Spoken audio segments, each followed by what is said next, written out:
Congratulations, you have made it to the final topic of the Home-Based Orientation Training course.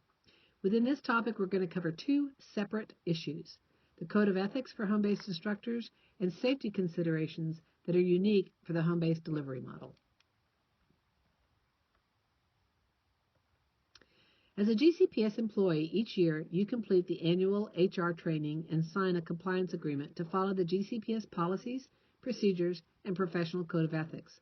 Those same professional expectations apply while fulfilling your duties as a GCPS home-based teacher. However, since your home-based services are provided through an additional after-hours contract, there is justification in confirming and understanding the guidelines, responsibilities, and professional expectations specific to your role as a home-based teacher.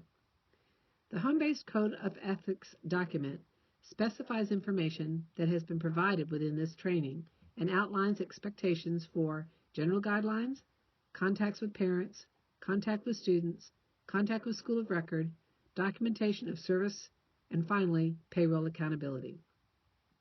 A link to the Code of Ethics for Home-Based Teachers document is included in this topic.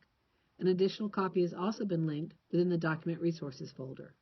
You will be asked to download and print a copy of this document. Before we can assign students to you, you will need to have signed and submitted a copy to us. Some unique home-based Code of Ethics issues that are worthy for discussion include the following. First of all, the location of home-based instruction creates a distinctive situation. Being invited into a person's home and providing instruction on a one-to-one basis results in a very unique professional relationship. At times, it can make keeping the lines of professional versus family support person or friend challenging. Keeping the role professional is critical. The families in some cases are frustrated with the school and the current situation that has placed their child on home-based services. The family may want to use the home-based teacher as the advisor or mediator for their concerns. It is important that if the family specifically addresses their concerns with you, that you should direct them to the case manager or administrator at the school of record regarding possible solutions to their concerns. Your role is not to suggest solutions, but to advise parents to communicate to those who can possibly assist with solutions. Your role is to deliver direct instruction to the student. In order to promote student success with home-based services, it is also very important that you communicate to both the local school and the home-based offices concerns that parents share with you.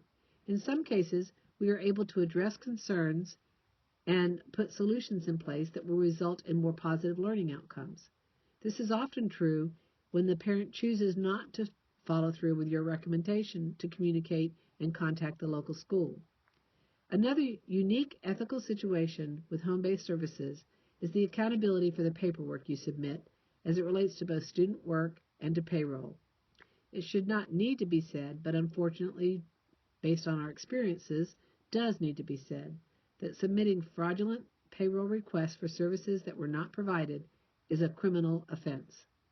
In the event that this is suspected, an investigation is conducted, and if proven true, can result in criminal charges as well as in loss of teaching certification. Let's move on a little bit now to safety tips. Those of you who have been home-based teachers for several years have shared some unfortunate experiences as well as some tips regarding general and personal safety while providing home-based services. We're going to share some of those tips and recommendations here. First of all, you should wear your GCPS ID badge at all times.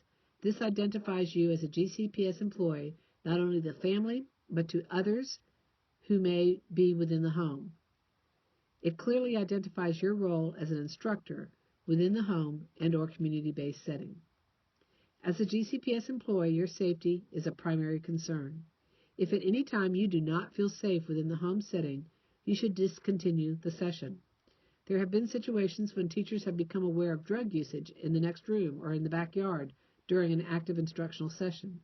This would be an example of a situation where you should feel comfortable in ending the session, sharing with the family that you will be contacting them to confirm the time for the next session.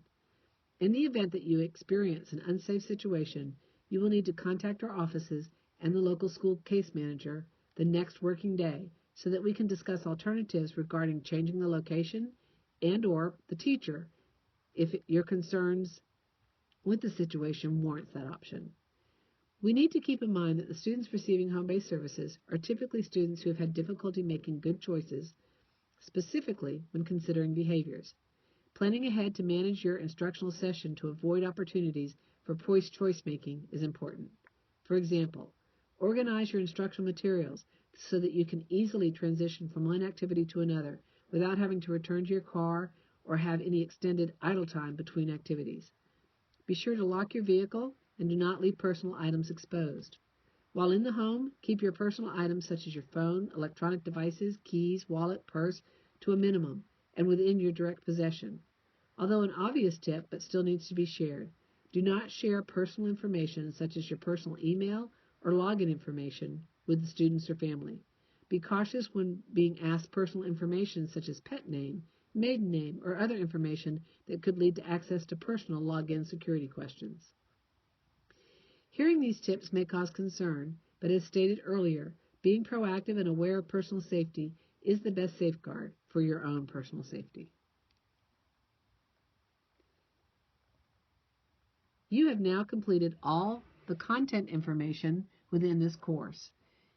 You are now ready to move on to the end of course activities, which requires you to complete and submit the teacher information form and to complete and submit the teacher code of ethics, the signed code of ethics.